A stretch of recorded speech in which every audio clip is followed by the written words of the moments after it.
গিন্নি, আরে ও গিন্নি, কোথায় গেলে?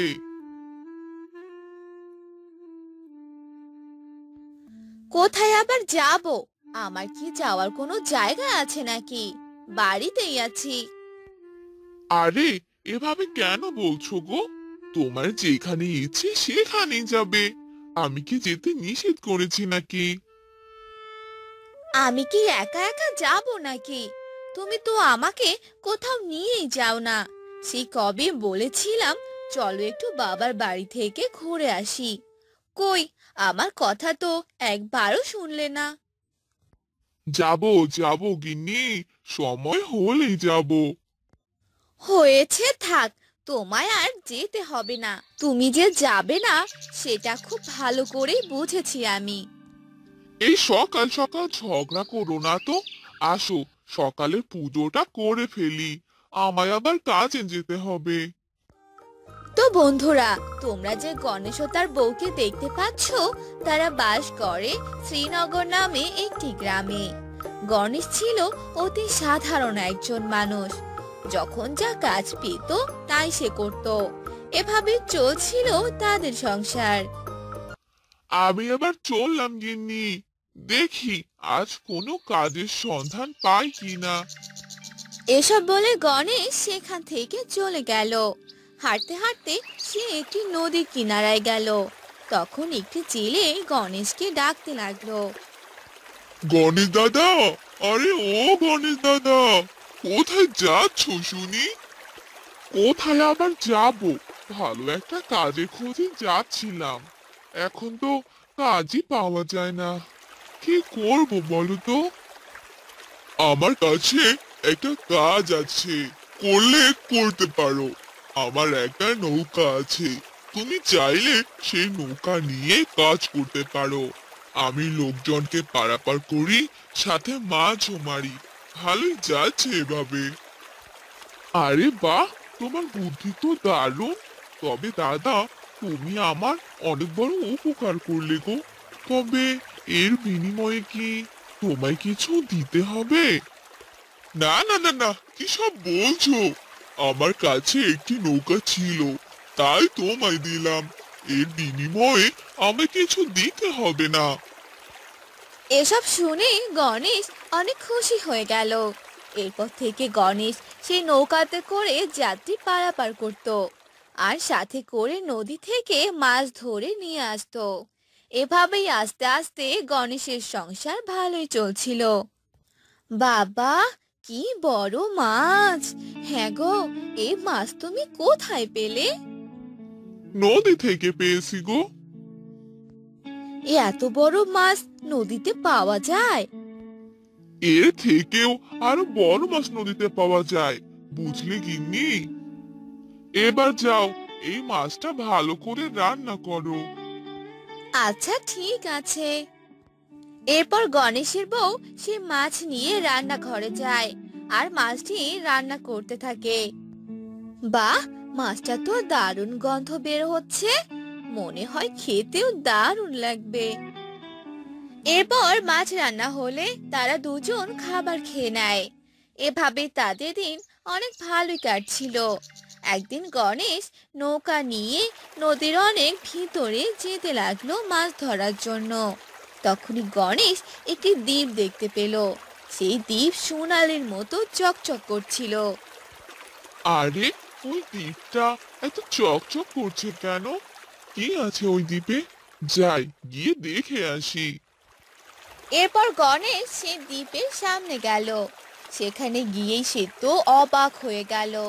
সে একটি পরীর সন্তানকে দেখতে পেল, যে কিনা সেই দ্বীপে বসে বসে কান্না করছিল।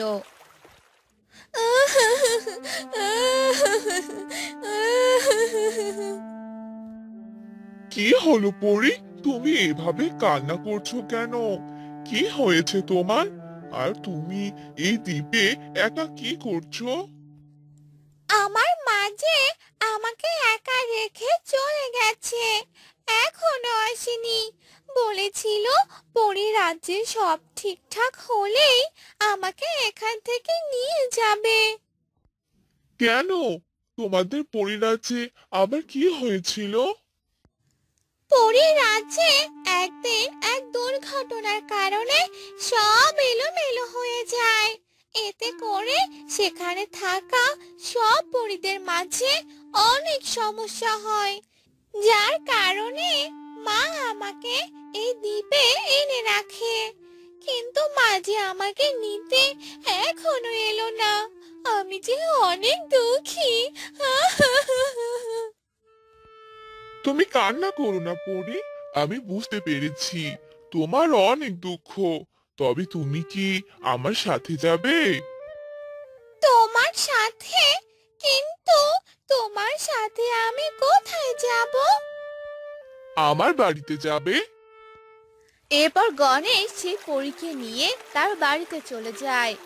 এত সুন্দর একটি ছোট্ট পরীকে দেখে গণেশের বউ অবাক হয়ে যায় আর বলে, সে কি গো, এ তুমি কাকে নিয়ে এলে? এ তো এক পরী মনে হচ্ছে। হ্যাঁ গো, এ যে কোনো এক দুঃখী পরীর সন্তান। এই পরীকে আমি সোনালী দ্বীপ থেকে নিয়ে এসেছি। তারপর গণেশ ও তার বউ ছোট্ট পরীকে অনেক ভালোবাসা দিয়ে বড় করতে থাকে। তাদের এমন ভালোবাসা পেয়ে পরী অনেক মুগ্ধ হয়ে যায়। পরী বড় হওয়ার সাথে সাথে উড়তে পারে। তার শরীরে পরীদের সকল ক্ষমতা চলে আসে। এটা দেখে পরী অনেক খুশি হয়ে যায়। তখন পরী বলে, তোমাদের অনেক ধন্যবাদ। আজ তোমরা না থাকলে হয়তো এতদিনে আমি মরে যেতাম। তোমরা আমায় এক নতুন জীবন দিয়েছো। এখন তো আমি বড় হয়েছি, তাই আমি আমার পরী রাজ্যে ফিরে যেতে চাই। তোমরা মন খারাপ করো না। তুমি না থাকলে আমাদের বড় একা একা লাগবে। পরী রাজ্যে না গেলে কি হয় না? না বন্ধু, আমার রাজ্য যে ওটাই, তাই ওখানে আমাকে যেতেই হবে। তবে তোমরা কোনো চিন্তা করো না, তোমাদের দেখার জন্য আমি অবশ্যই আসব।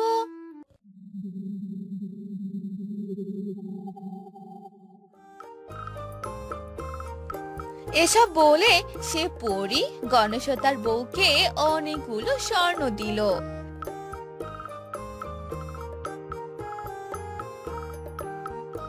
তাদের একটি সুন্দর বাড়ি বানিয়ে দিল। তারপর পরী সেখান থেকে চলে গেল।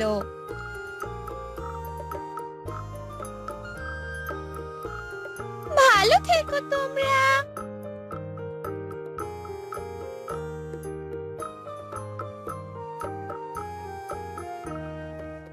আর তারপর থেকে গণেশ ও তার বউ সেই বাড়িতে থাকতে লাগলো। আর সে স্বর্ণ থেকে কিছু স্বর্ণ গ্রামবাসীদের দিয়ে দিল। এভাবে তারা সুখে শান্তিতে থাকতে লাগলো।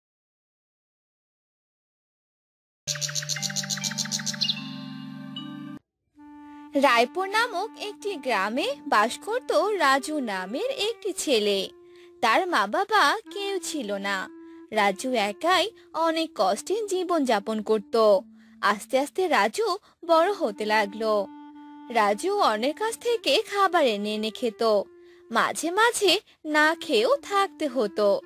একদিন সকালবেলা রাজু ভাবলো, না, এভাবে আর কতদিন না খেয়ে থাকবো? দেখি কোথাও কাজের খোঁজ পাই কিনা। বসে বসে থাকলে তো আর খাবার পাবো না।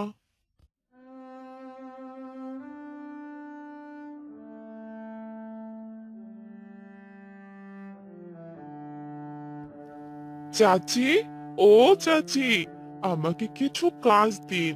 কাজ করা হলে আমাকে কিছু খেতে দিন, তাতেই আমার হয়ে যাবে। পেয়েছি একটা সুযোগ। এই ছেলেটাকে দিয়ে বরং আমার সবগুলো কাঠ কেটে নেই, তাহলে তো আমার আর টাকা দিয়ে কাঠ কাটতে হবে না। কি হলো চাচি, আপনি কিছু বলছেন না যে? দিন না আমাকে একটা কাজ। হ্যাঁ হ্যাঁ, আয়, আমার এই কাঠগুলো কেটে দে। কাঠগুলো কাটা শেষ হলেই তোকে খেতে দেব। আচ্ছা, ঠিক আছে চাচি। এরপর রাজু অনেক কষ্টে কাঠগুলো কাটতে লাগলো। এতগুলো কাঠ কাটতে কাটতে রাজু হাঁপিয়ে উঠলো। এরপর সবগুলো কাঠ কেটে ফেললো। তারপর রাজু বলতে লাগলো, চাচি, আমার সবগুলো কাঠ কাটা শেষ। এখন আমাকে কিছু খেতে দিন। আমার যে বড্ড খিদে পেয়েছে। তুই এখানে বসে থাক, আমি তোর জন্য খাবার আনছি।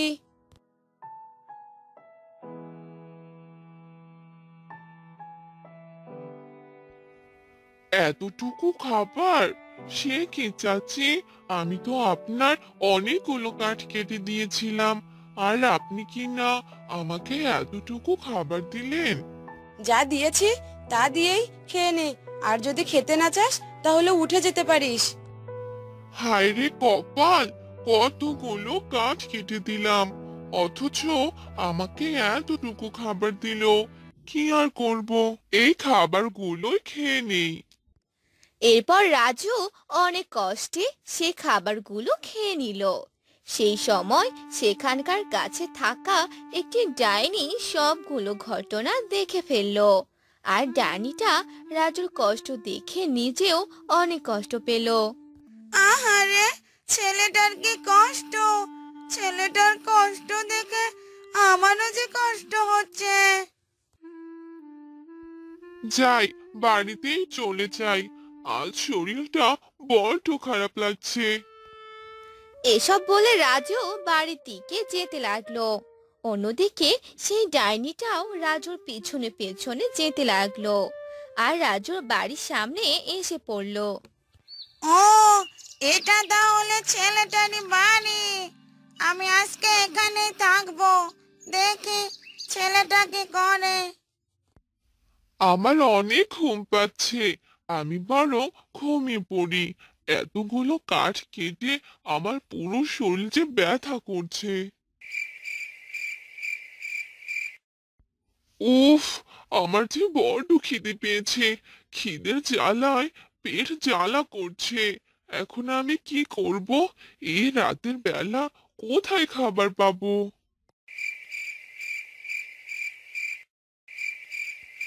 এ কথা বলে রাজু রাতের বেলা অনেকের বাড়িতে খাবার খুঁজতে যায়, কিন্তু কারো বাড়িতে কোনো খাবার পায় না। আর নিরাশ হয়ে বাড়িতে চলে আসে। আমি যে কোথাও খাবার পেলাম না। এখন আমি কি করব?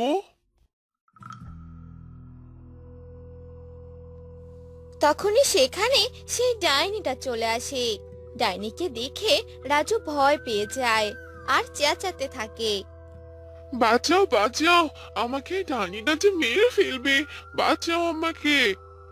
না না রাজু, আমি তোমাকে মারতে আসিনি, আমি তোমাকে সাহায্য করতে এসেছি। না না, ডাইনি সাহায্য আমার চাই না। তুমি চলে যাও এখান থেকে। এগুলো কথা শুনে ডাইনি রাজুকে অনেকগুলো খাবার এনে দিল। তারপর সেখান থেকে চলে গেল। আর রাজু তার সামনে এতগুলো খাবার দেখে অবাক হয়ে গেল। তারপর রাজু সে খাবারগুলো অনেক মজা করে খেলো। ডাইনিটা সত্যি অনেক ভালো। তা না হলে কি আর এই বিপদে আমাকে সাহায্য করে? ডাইনির সাথে খারাপ ব্যবহার করা আমার একদম উচিত হয়নি। আবার যদি কোনো একদিন ডাইনির সাথে আমার দেখা হয়, তাহলে তার কাছে আমি ক্ষমা চেয়ে নিব। এরপর রাজু ঘুমিয়ে পড়ে।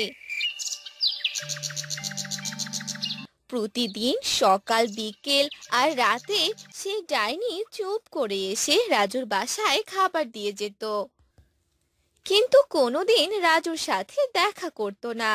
আর একদিন রাজু সেই ডাইনিকে জোরে জোরে ডাকতে লাগলো। ডাইনি মা, ডাইনি মা, কোথায় তুমি?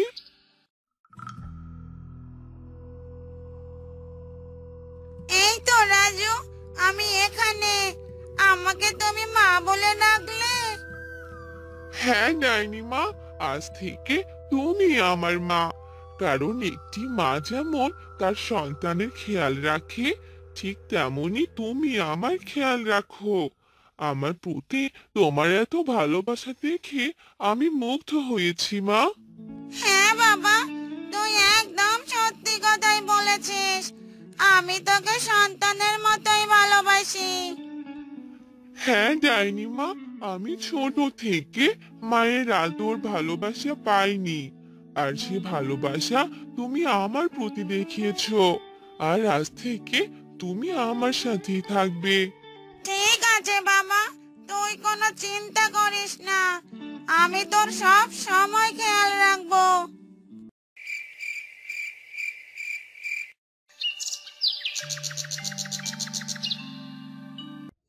এরপর থেকে সেই ডাইনি রাজুর সাথে থাকতে লাগলো।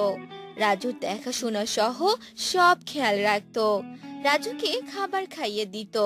আর এভাবে রাজু তার ডাইনি মায়ের সাথে সুখে শান্তিতে থাকতো, আর ডাইনি মায়ের ভালোবাসা পেতে লাগলো। আর এরপর থেকে রাজু ও একটি শহরে মোহনা নামে একটি মহিলা বাস করত। তার একটি মেয়ে ছিল। মোহনার স্বামী ব্যবসা করত, তাই বেশিরভাগ সময়ই বাহিরে থাকতো। মোহনার মেয়ের নাম ছিল মিলি। মোহনা তার মেয়েকে বেশি ভালোবাসতো না, কারণ মোহনা দেখতে অনেক সুন্দর ছিল আর মিলি দেখতে অনেক কালো ছিল। একদিন মিলি তার মাকে বলল, মা, মা, আমার খুব খিদে পেয়েছে, আমাকে খেতে দাও মা। আমি কি খাবার হাতে নিয়ে বসে আছি নাকি যে তুই আমার কাছে খাবার চাচ্ছিস? তুমি আমাকে খাইয়ে দাও মা, আমি তোমার হাতে খাবার খাবো।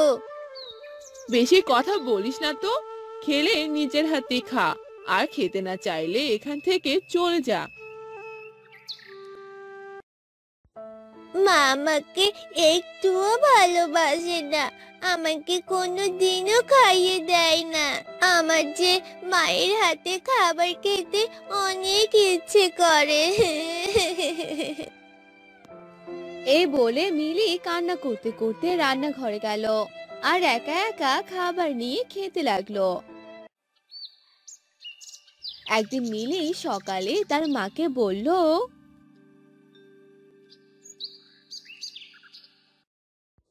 মা, চলো না, তুমি আমাকে আজকে স্কুলে নিয়ে চলো।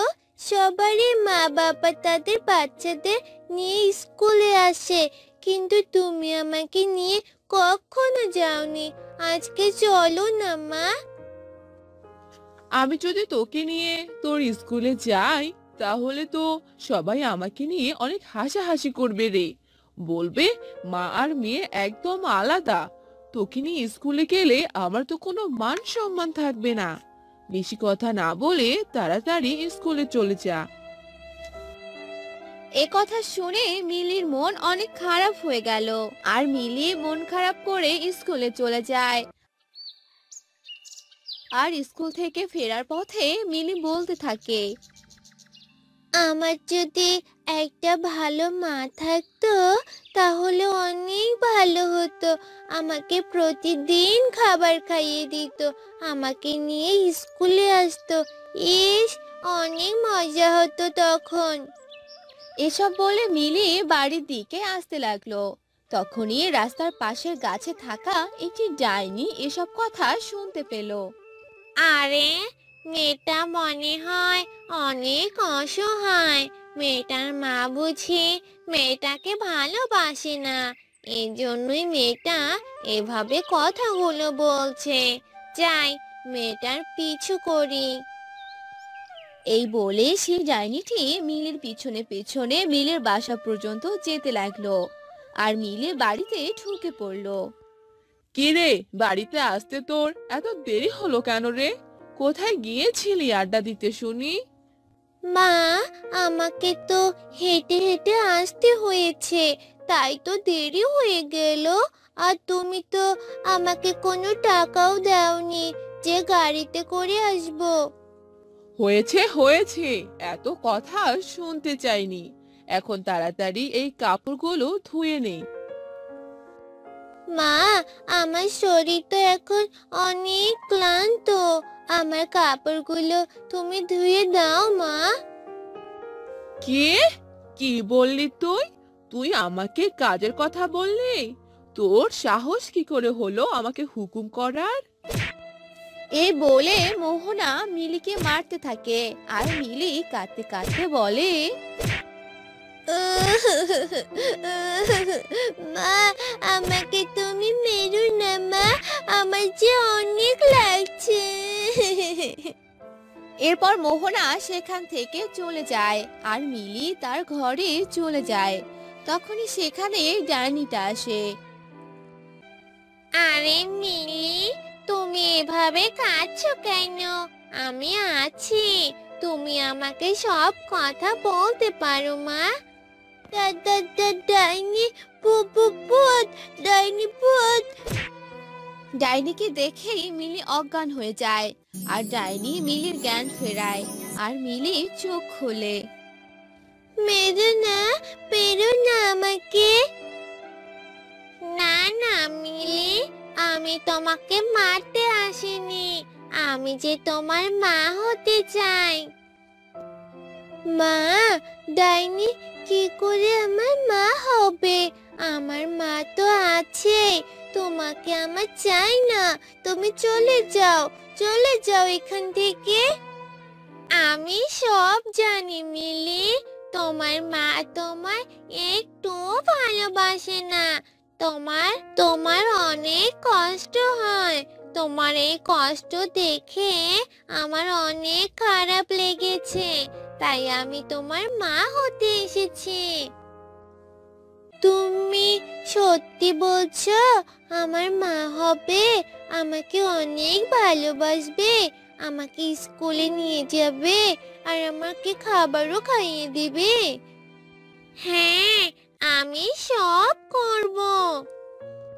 ডাইনির মুখে এসব কথা শুনে মিলি অনেক খুশি হয়ে যায় আর ডাইনিকে মা বানিয়ে নেয়। এরপর থেকে সে ডাইনি অদৃশ্য হয়ে সব কাজ করত। মিলিকে খাবার খাইয়ে দেওয়া থেকে শুরু করে সব করে দিত। ডাইনির এমন ভালোবাসা পেয়ে মিলি অনেক খুশি হলো।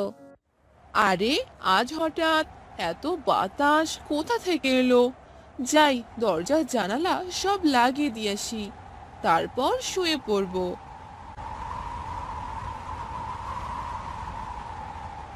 এরপর মোহনা সব জানালা দরজা লাগিয়ে দিল আর শুয়ে পড়লো। আর কিছুক্ষণ পর সেগুলো আবার খুলে গেল আর অনেক আওয়াজ করতে লাগলো। এসব আওয়াজ শুনে মোহনার ঘুম ভেঙে গেল। একে, আমি তো এসব লাগিয়ে রেখেছিলাম, কিন্তু এগুলো খুলে গেল কি করে? মোহনা বিছানা থেকে উঠে আবার সেগুলো লাগিয়ে দিল আর দরজা লাগাতে গিয়ে মোহনা কারো পায়ের আওয়াজ শুনতে পেল। আরে এত রাতে আবার কে হাঁটছে? মিলে উঠেছে নাকি? যাই দেখে আসি। এসব বলে মোহনা বাহিরে বের হলো আর পায়ের আওয়াজ শুনে শুনে সামনে যেতে লাগলো আর মোহনা ডাকতে লাগলো, মিলি, মিলি। তখনই সেই ডাইনিটা মোহনার ঘাড়ে হাত দিল আর মোহনা চমকে উঠলো আর পিছনে তাকালো। ভূত ভূত ভূত ভূত! আ আ!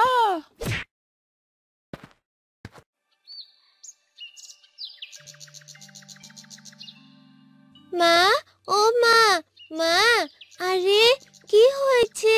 মা কথা বলছে না কেন? আরে আমি এখানে কেন? কি হয়েছে আমার? সেটা আমি কি করে বলবো, সেটা তো তুমি জানো। বুঝতে পেরেছি, আমার সব কিছু মনে পড়েছে। এ বাড়িতে ডাইনির আত্মা ঘুরছে। আমাকে আজই তান্ত্রিক নিয়ে আসতে হবে, ডাইনিকে তাড়াতেই হবে। যাই, তান্ত্রিককে গিয়ে খবর দেই।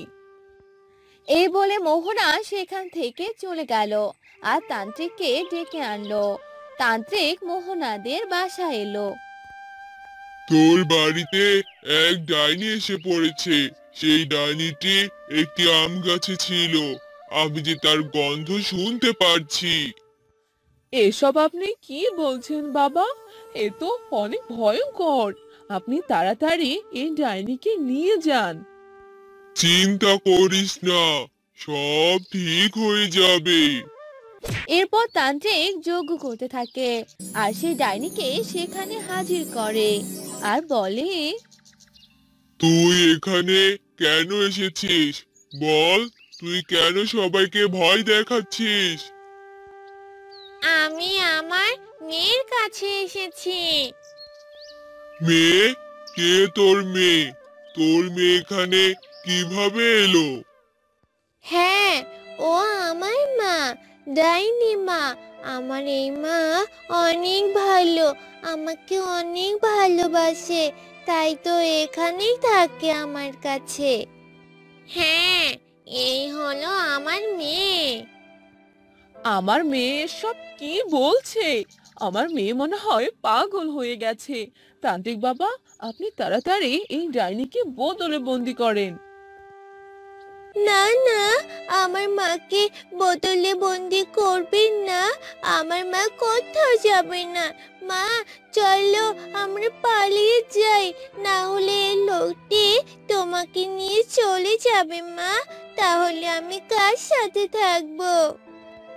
না রে মা, তোকে ছেড়ে আমি কোথাও যাব না। তান্ত্রিক এসব কাহিনী দেখে অনেক জোরে জোরে যজ্ঞ করে আর ডাইনিকে বশ করে নেয় আর বোতলে বন্দি করে। ছেড়ে দাও আমাকে, আমি আমার মেয়ের কাছে যাব। মা, তুমি যেও না মা, মাকে নিয়ে যাবেন না মা। আজ থেকে এই ডাইনি আর তোদের ডিস্টার্ব করবে না। আমি একে নিয়ে চলে গেলাম। তান্ত্রিক ডাইনিকে নিয়ে চলে যায় আর মিলি কান্না করতে থাকে আর আবারও মিলি একা হয়ে যায়। আরে আরে, কত বেলা হইয়া গেছে, তাড়াতাড়ি যাই, মনে হয় অনেকজন আইছে। এই বলে সুজন মাছি বাড়ি থেকে বের হতে লাগলো। সে থাকতো কুসুমতলি নামক একটি গ্রামে আর সে ছিল এক মাছি। তার সাথে সাথে সে নদীতে গিয়ে মাছও মারতো। সুজন বাড়ি থেকে বের হওয়ার সাথে সাথে তার বউ তাকে ডাকতে লাগলো। আরে কি গো, তুমি যে চলে যাচ্ছ, খাবার খাবে না? না না বউ, এখন খাওয়ার সময় নাই, আইয়া খামু। এই বলে সুজন সেখান থেকে চলে গেল আর তার হাতে একটি জালও ছিল। নদীর কাছে গিয়ে দেখে সেখানে অনেক লোক তার জন্য অপেক্ষা করছে। তখন সুজন বলে, কতজন মানুষ আমার জন্য অপেক্ষা করতাছে, যাই যাই, তাড়াতাড়ি যাই।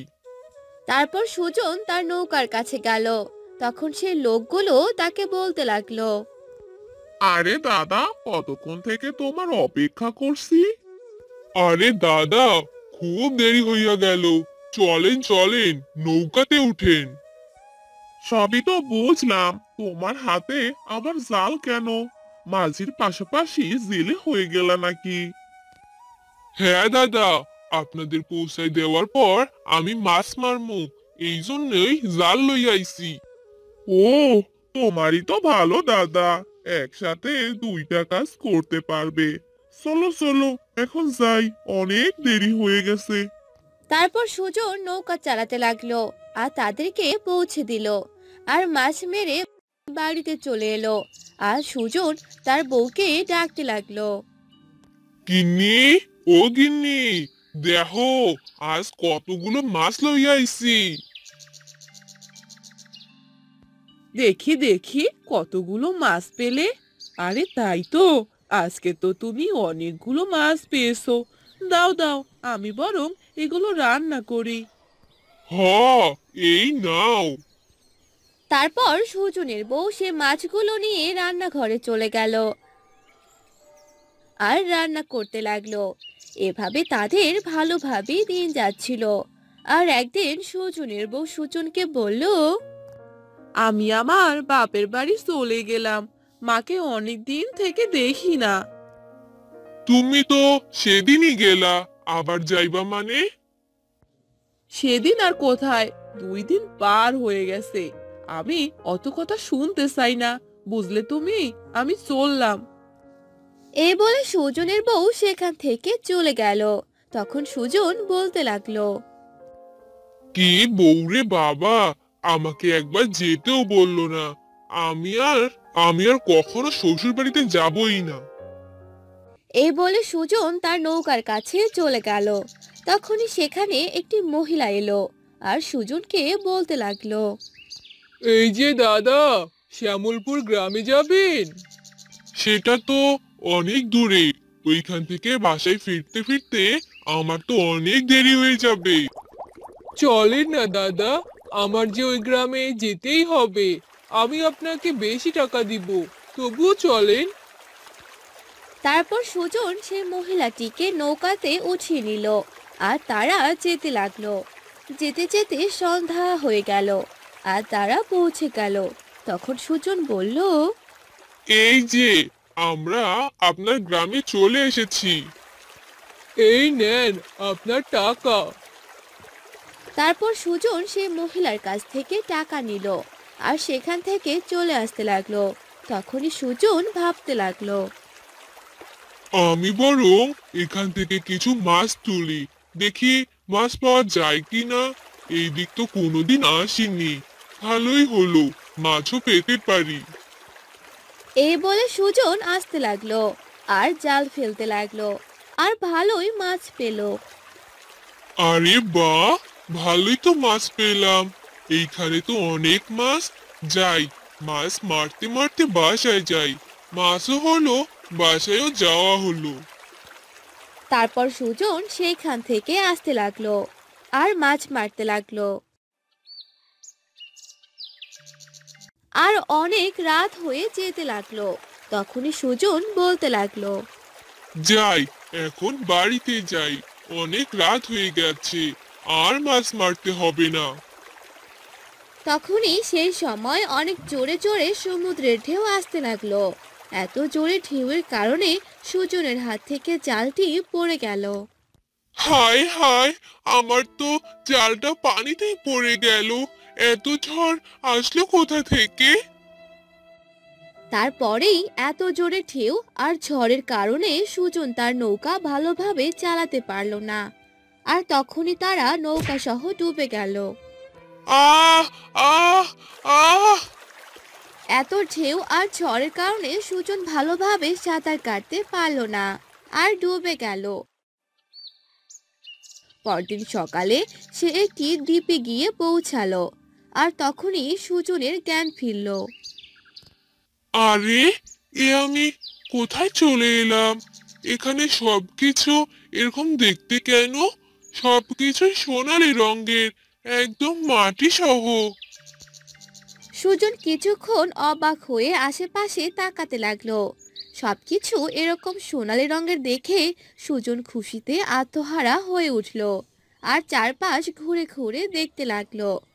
এমন সময় সাগরের তীর থেকে এক জলপরী সাদৃশ্য হলো। সুজন জলপরীকে দেখে ভয় পেতে লাগলো। কে কে কে তুমি? তুমি এরকম দেখতে কেন? আমাকে তুমি ভয় পেও না, আমি তোমার কোনো ক্ষতি করব না।